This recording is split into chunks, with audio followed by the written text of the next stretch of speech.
Өзгөчө жаңы конуштарда үйдө отурган балдар үчүн көчмө бакчанын пайдасы көп.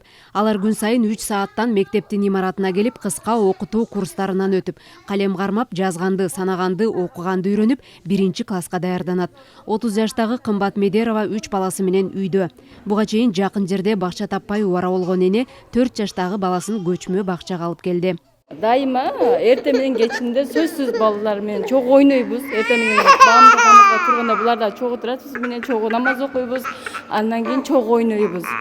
Анан негизи убакытты аябай жакшы бөлөбүз. Мен үйдө болгон үчүн балдар менен чогуу ойнойм. Балдарга китеп окуп берем, жомо окуп берем. Долбоордо Ишенал Арабаев атындагы Кыргыз мамлекеттик университетинин методисттери жана акыркы курстун студенттери ыктыярдуу негизде иш алып барат.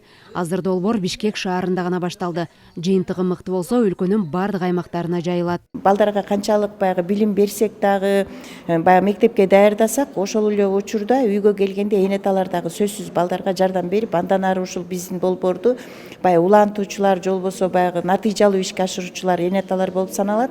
Буга чейин кыска мөөнөттүү 120 бакча ачылган, дагы 560 ачуу пландалууда.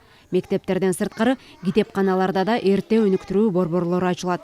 Учурда убактылуу бакчаларда 4000ден ашык бала мектепке даярдыктан өтүүдө. Өзбекстандын башка ушу жакын бизге коңшу мамлекеттердин тажрыйбасын изилдеп, ушундай мобилдүү бала бакчаларды да көрөлү деп атабыз да.